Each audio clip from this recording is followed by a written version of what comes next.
space of work. So that's why the atmosphere looks a little different than normal. But nonetheless, this is a beautiful little break room. And I figured I'll be staying here overnight, so this workplace is pretty cool. They gave me a little studio in the back to crash at. Just makes more sense than getting an Uber to commute. Anyways, without further ado, let's get into some wire wrapping. And today we're gonna do another pendant, and it's gonna be another awkward shaped pendant. As you know, I've done plenty of tutorials, but every now and then I like to throw in a new key thing, or maybe I don't have the focus right on the last video, and I like to make a point to show you the full process of it. Right now I'm just kind of looking through the crystals that I have here, trying to find the perfect one for us to go with. And you know, this one, it's a chevron. Come on, focus lens. I don't know what's going on with the focus. Hold on. Let's see if that did it. There we go. So what I did is picked out this beautiful chevron amethyst. It's got this pillar triangular shape. Definitely an awkward shape. And let's see. You know, I'm gonna try a little different style of wrapping just based on the shape of this one. It will be, I've done this style before. If you've seen some of my other videos where I only use 1 gauge of wire. And so this will be that style for today. And you know, I don't think that's gonna be enough. I clipped off a little bit less than a hand's worth. I think I'll go for, even though it's a small stone, considering the style of wrapping that I'll do, I'll actually need probably a full hand's length, if not more. And I'm just gonna do 2 evenly lengthed 20 gauge wires of copper wire, more or less equal, even length. And the first thing that we're gonna do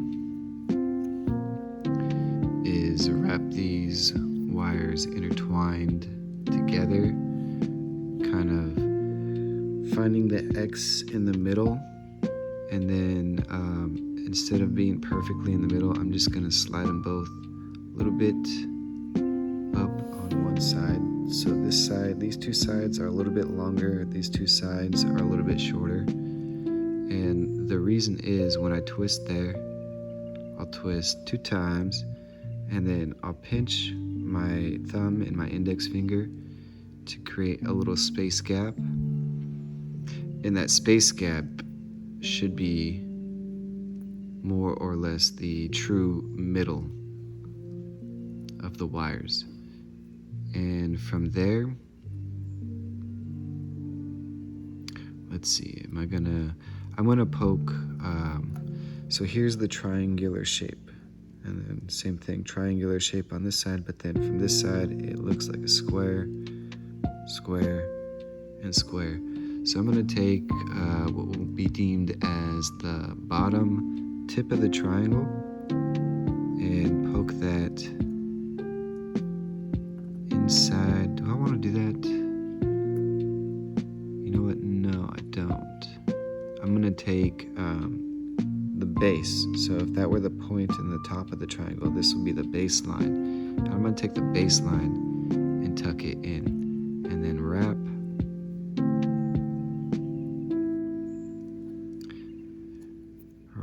It's actually not kind of being a little stubborn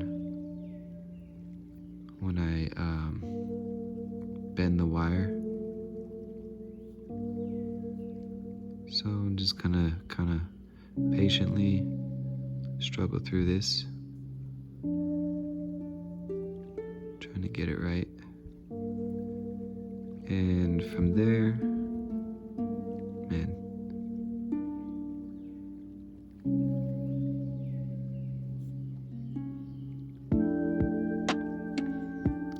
just got a low battery notification on my phone. Hopefully the video doesn't die before I finish. But if it does, no worries. I'll just charge it and then continue. And you guys won't miss a beat. Kind of winging it. So that's why it's kind of... So here, yeah, what I did was the original, where it's the point of the triangle pokes through the hole there, and then I wrap the sides up around. Gosh dang, it's a very rounded and smooth crystal, which makes it just very difficult to wrap. So very carefully, I take the two opposite ends and cross them over, give it two good little twists, and then tuck them up like that.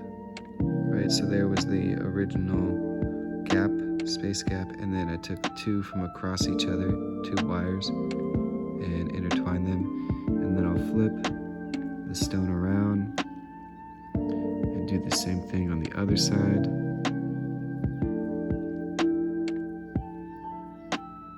Just two little twists, maybe three.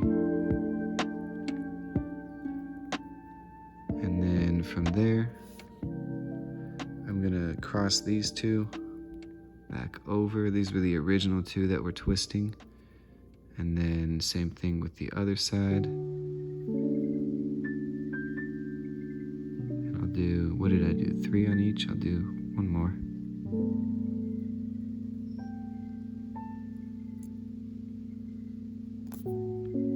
I'm not sure if I like this one. I might scrap this. We'll see. We'll see if I can salvage it. Because if I leave this gap open too much, it will be easy for, over time, for the stone to slide out. But what I did is I made sure to, with my fingernail, kind of clip and close that gap as best I can, and then kind of snug it all tight. The wires tightly pressed against the stone. All right, so here's what it looks like, more or less. It's definitely not gonna fall out. And then from here, I have kind of the top part, and I'm gonna take those quadruple twists and fold them towards each other so that they can once again cross over twice. Same thing on the other side. Cross over twice, and then fold them pointing upwards. And then from here, I'll just kind of arbitrarily, I'll pick the longest length of wire, which would be this one here, but ideally it just want to be somewhere about 2 of the 3 digits of a finger. And then from there, I'll take the flat part of the pliers, pinch down, create that 90 degree L foot, and then from there, take the rounded finger portion of the pliers and just wrap the wire around so it kind of looks like a capital Q. And I'll just keep twirling that. And then, so here's where it finishes. And what I want is for that Q-tip to be at the bottom. So I'm gonna, just with the pliers, curl it so that the tail gets tucked underneath. And it's kind of hanging out loose. As you can see, it's not like clearly tucked in.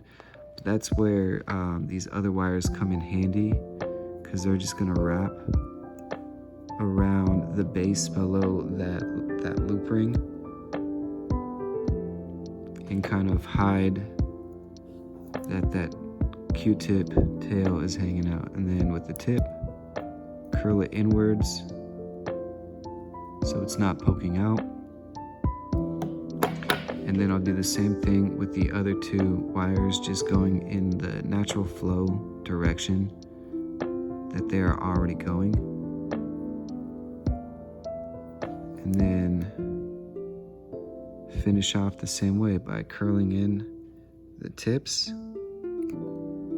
So you can see how I curled that with the pliers. And then now I'm just going to tuck it in a little bit more securely so that if it gets banged on something, or it won't get caught on something and then twist outwards. It's kind of the signature of some shoddy work, or not good work. And then so you can see there's one tip. That little dot right there is one tip, and then on the other side I've curled it inwards as well. And then I'll just kind of twist it around, twisting the whole, call it that thick neck wrap, so that it gets closer to the body. So I'm twisting this way and this way, kind of opposite pulling. And then from there, it's more or less complete. I mean, you could do some cool style, something like, for example, pinch in the middle of the wire here and then twist in one direction and create this zigzag pattern is an option. And it also helps kind of tighten up the pendant as well. However, for this one, it looks kind of cool with the style that is. So we'll call that good. Super easy.